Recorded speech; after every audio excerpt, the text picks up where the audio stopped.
So patents, it's tough to say. It depends on who the client is, whether or not they're going to be interested in patents or not. It's expensive. So the expense is one of the big things that's keeping a lot of the developers that you would probably be representing are going to be smaller companies, maybe game startups that are just forming their company and trying to get started on developing a game. Generally, they're not going to have the $10,000, $20,000 it's going to cost to register a patent. Also, patent registration, it's something I personally don't do because I'm not a patent attorney. It's a very specialized field. You need specialized education and a different patent bar you need to pass, which has a low passing rate. So it's very difficult to become a patent attorney. So generally, I don't do that. I do all the other types of IP. If you are a patent attorney, you probably know all these things that I'm going to talk about anyway.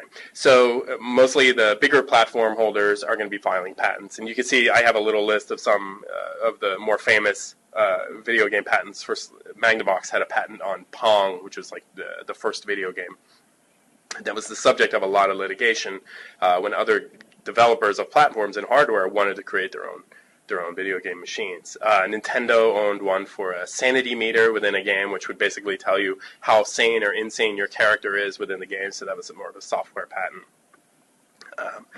Namco owned when you're loading a new level in a game, there's a loading screen that usually just says loading on it and is very boring.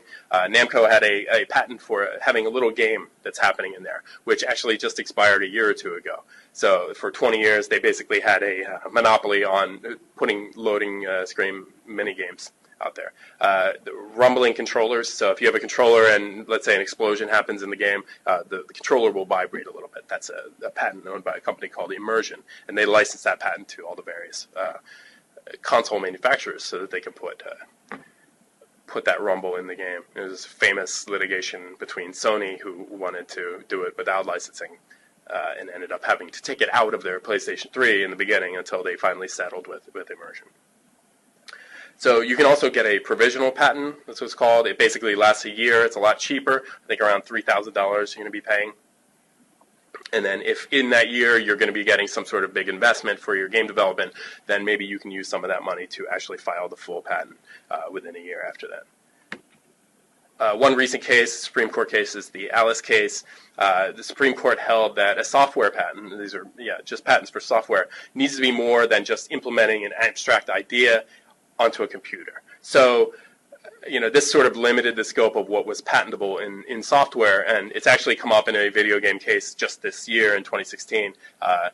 Electronic Arts had a patent infringement lawsuit against them, dismissed. The patent at issue was about updating sports stats in sports video games, so in real time updating the player stats, maybe the player's appearance or their uniforms, things like that. They were sued because someone owned a patent on that, but the case was dismissed because the court used the reasoning from Alice that it needs to be more than just this abstract idea of just updating information on a computer. There needed to be more to make that patentable.